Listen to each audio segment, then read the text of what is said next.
नमस्ते दोस्तों, तो आज आपको एक बड़ी ही अचंभित एवं भयानक रहस्यमय कहानी सुनाऊंगी जिसमें आपको कुछ नई रहस्यमय बातें की जानकारी होगी।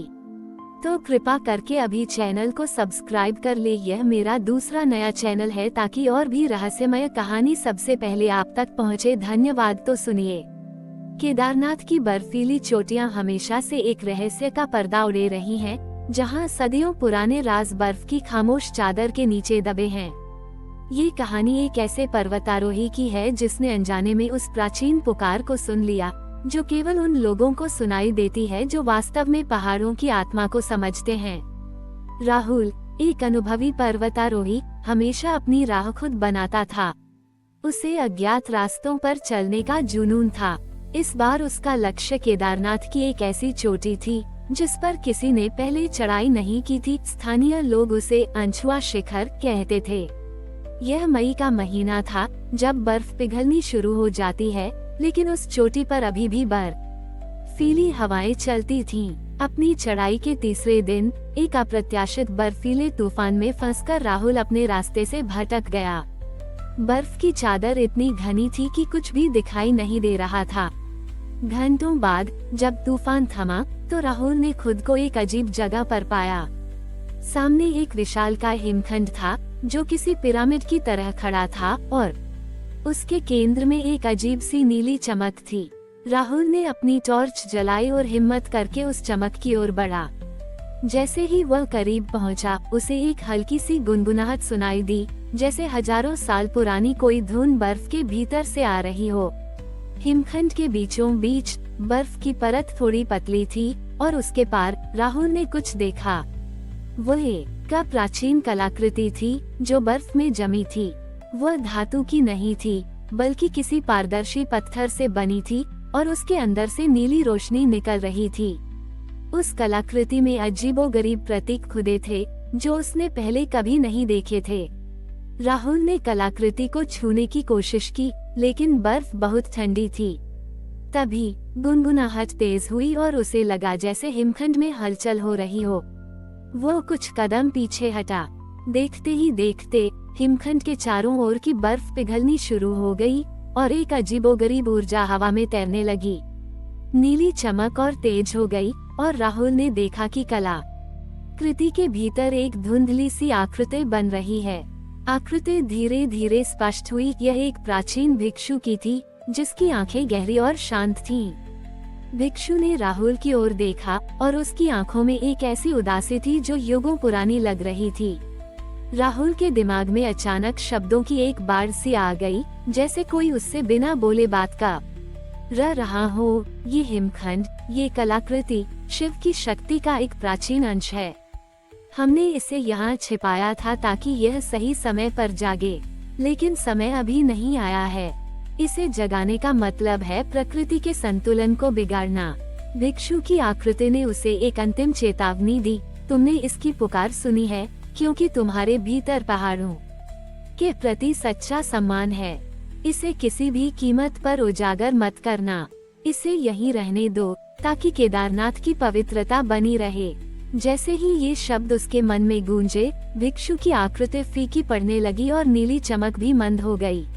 हिमखंड फिर से स्थिर हो गया और पिघली हुई बर्फ जमने लगी। राहुल वहीं ठगा सा खड़ा था। उसे नहीं पता था कि उसने जो देखा वह सपना था या हकीकत, लेकिन उसके दिल में एक बात पक्की थी, उसे इस रहस्य को हमेशा के लिए दबाए रखना था। उसने उस चोटी से नीचे उतरने का फैसला किया, लेकिन अब वो पहले वाला राहुल नहीं था। उसकी आंखों में पहाड़ों के प्रति एक नया सम्मान था और उसके मन में एक ऐसा रहस्य था जो उसे हमेशा के लिए बांधे रखेगा। उसने कभी किसी को उस हिमखंड, उस कलाकृति या उस भिक्षु के दर्शन के बारे में नहीं बताया। राहुल जानता था कि कुछ रहस्य प्रकृति के ही रहने चाहिए। केदारनाथ की बर्फीली चोटियों के नीचे वह नीली चमक आज भी सोई हुई है, एक अनकही कहानी लिए, एक ऐसी कहानी जो शायद कभी पूरी न हो, और शायद यही उसके लिए सबसे अच्छा है।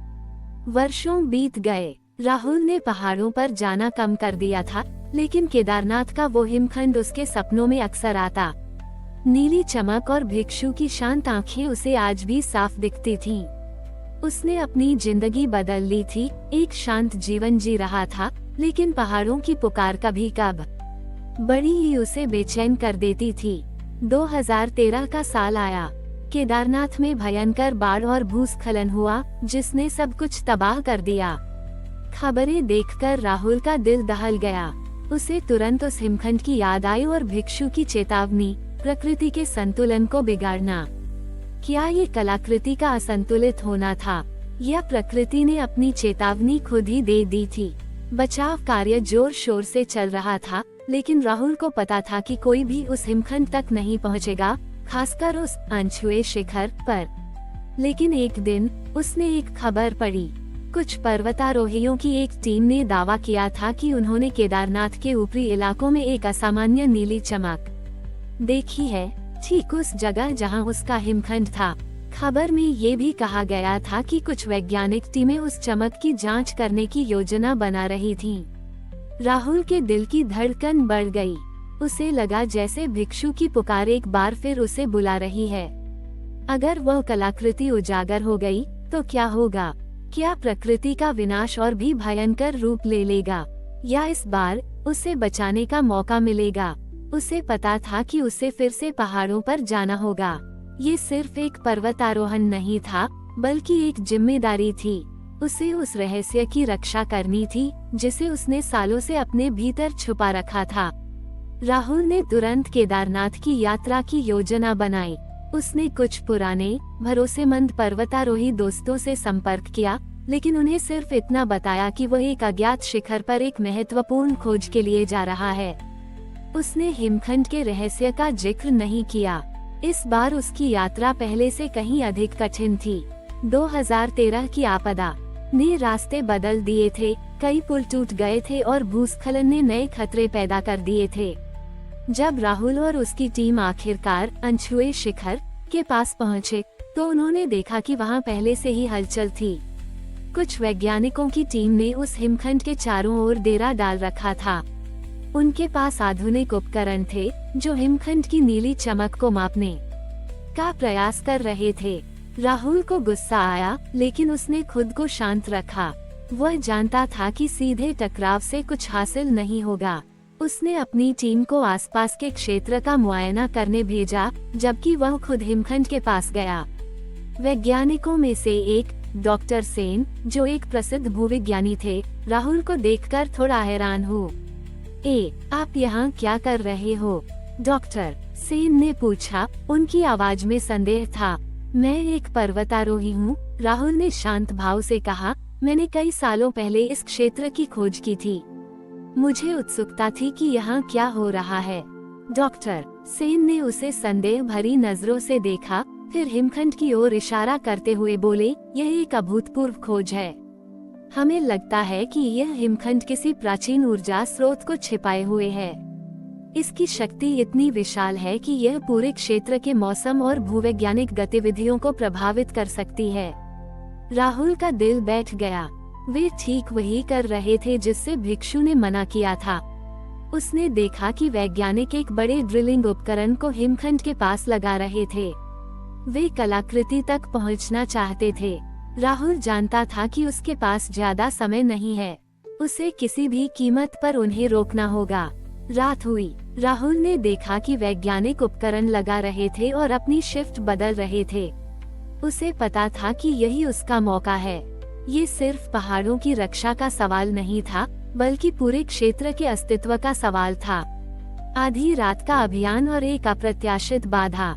आधी रात के बाद, जब वैज्ञानिकों की टीम के कुछ सदस्य सो चुके थे और बाकी निगरानी कर रहे थे, राहुल ने अपनी योजना को अंजाम देना शुरू किया। वह जानता था कि सीधे ड्रिलिंग उपकरण को नुकसान पहुंचाना बहुत जोखिम भरा था और इससे विवाद बढ़ सकता था। उसकी योजना कुछ और थी। उसने अपनी टीम के एक सदस्य, एक अनुभवी पर्वतारोही अमित को सतर्कता से हिमखंड के दूसरी ओर भेजा।